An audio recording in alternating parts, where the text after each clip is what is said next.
Hello student, दर्शन TT college की online classes में आप सभी का स्वागत है। आज हम नए टॉपिक के साथ, आज हमारा टॉपिक है परीक्षण, इंग्लिश में टेस्ट। इसके बारे में चर्चा करेंगे। परीक्षण वह वस्तुनिष्ठ एवं मानकीकृत साधन है जिसके द्वारा संपूर्ण मानव व्यवहार के विभिन्न पक्षों, योग्यताएं, उपलब्धियां, क्षमताएं, रुचि एवं व्यक्तिगत संबंधी विशेषताओं का अध्ययन किया जाता है। परीक्षण से तात्पर्य किसी व्यक्ति को ऐसी परिस्थितियों में रखने से है जो उसके वास्तविक गुणों को प्रकट कर देता है। विभिन्न प्रकार के गुणों को मापने के लिए विभिन्न प्रकार के परीक्षणों का प्रयोग किया जाता है। सामान्य अर्थों में परीक्षण का अर्थ समझे अपन तो परीक्षण वे उपकरण हैं जो किसी व्यक्ति अथवा व्यक्तियों के किसी समूह के व्यवहार का क्रमबद्ध तथा व्यवस्थित ज्ञान प्रदान करते हैं। आगे देखते हैं परीक्षण के प्रकार, टाइप्स ऑफ टेस्टिंग। परीक्षण के प्रकारों को कई आधारों पर अलग अलग भागों में बांटा गया है। सबसे पहले देखें हम प्रकृति के आधार पर। प्रकृति के आधार पर परीक्षण के प्रकारों को 3 भागों में बांटा गया है: मौखिक ओरल टेस्ट, लिखित रिटन टेस्ट, प्रयोगात्मक या निष्पादन परीक्षण। मौखिक परीक्षण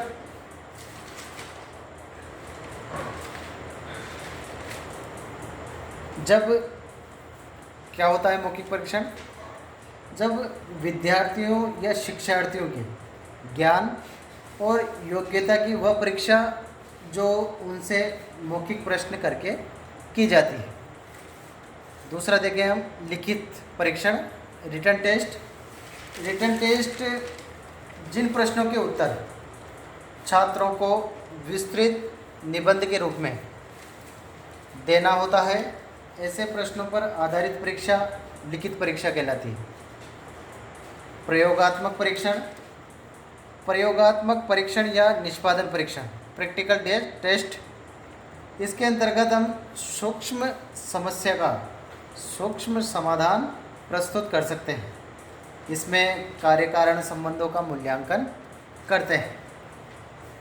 अगला भाग आता है, अगला परीक्षण प्रशासन के आधार पर। प्रशासन के आधार पर भी परीक्षण को 2 भागों में बांटा गया है: एक व्यक्तिगत परीक्षण, दूसरा सामूहिक परीक्षण। इसमें जो परीक्षण किया जाता है वो व्यक्ति विशेष को लेकर किया जाता है और उसी का अध्ययन किया जाता है। सामूहिक परीक्षण में व्यक्ति विशेष का अध्ययन न करके एक समूह विशेष का अध्ययन किया जाता है और उसका निष्कर्ष निकाला जाता है।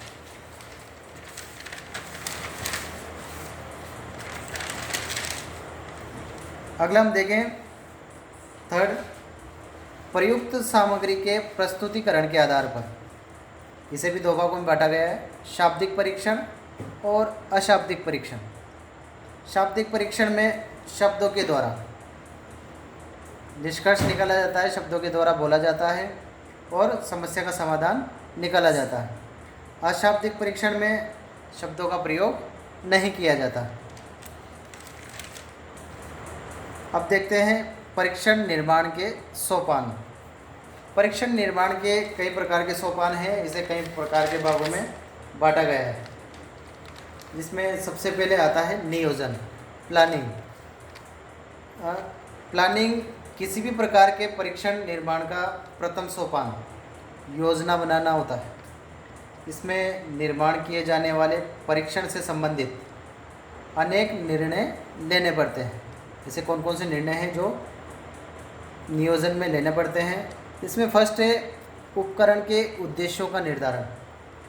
उपकरण के उद्देश्यों का निर्धारण में ये देखा जाता है कि परीक्षण किन उद्देश्य के लिए बनाया जा रहा है और क्या ज्ञात करना है और क्यों ज्ञात करना है। दूसरा देखें संबंधित साहित्य का सर्वेक्षण। संबंधित साहित्य का सर्वेक्षण, अपन किसी भी वस्तु किसी भी विषय पर परीक्षण कर रहे हैं तो अपन को संबंधित साहित्य का विस्तृत ज्ञान होना आवश्यक है। थर्ड देखें विषय वस्तु। विषय वस्तु, परीक्षण की विषय वस्तु क्या होगी यह निश्चय भी पहले ही कर लिया जाता है। परीक्षण की प्रकृति।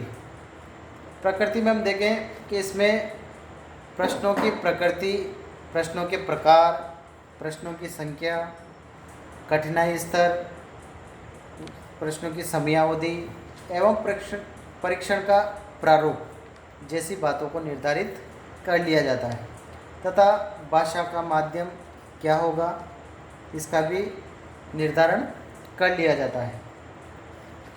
सेकंड नंबर आता है पद या प्रश्न रचना। Preparing the items. पद या प्रश्न रचना करना। परीक्षण निर्माण का दूसरा सोपान प्रश्नों की रचना करना है। प्रथम सोपान में लिए गए निर्णयों के आधार पर, मतलब नियोजन में जो भी निर्णय लिए गए हैं उनके आधार पर प्रश्नों की रचना की जाती है। तीसरा देखें मूल्यांकन अथवा पूर्ण परीक्षा अथवा पद विश्लेषण। इसमें परीक्षण के तीसरे सोपान में पदों का चयन किया जाता है। इस सोपान को जांच स्तर भी कहा जाता है क्योंकि इसमें मूल्यांकन किया जाता है। इन दोनों का मूल्यांकन इसमें किया जाता है। चौथा जो आता है अपना प्रमापीकरण। प्रमापीकरण में ये परीक्षण का अंतिम प्रारूप होता है। इसमें परीक्षण के अंतिम प्रारूप के पश्चात परीक्षण के प्रमापीकरण के लिए परीक्षण की तकनीकी विशेषताओं को सुनिश्चित किया जाता है। और ऐसा नहीं है कि प्रत्येक परीक्षा का प्रमापीकरण किया जाए। अगर परीक्षा विद्यालय स्तर पर एक अध्यापक विद्यालय स्तर पर करता है या कक्षा स्तर पर करता है तो उसका प्रमापीकरण आवश्यक नहीं है। और अगर एक अध्यापक कई विद्यालयों का या जिले स्तर पर कई विद्यालयों का परीक्षण करता है या एक शोधकर्ता परीक्षण करता है तो उसका प्रमाणीकरण करना आवश्यक होता है। तो ये आज का हमारा टॉपिक परीक्षण। Thank you.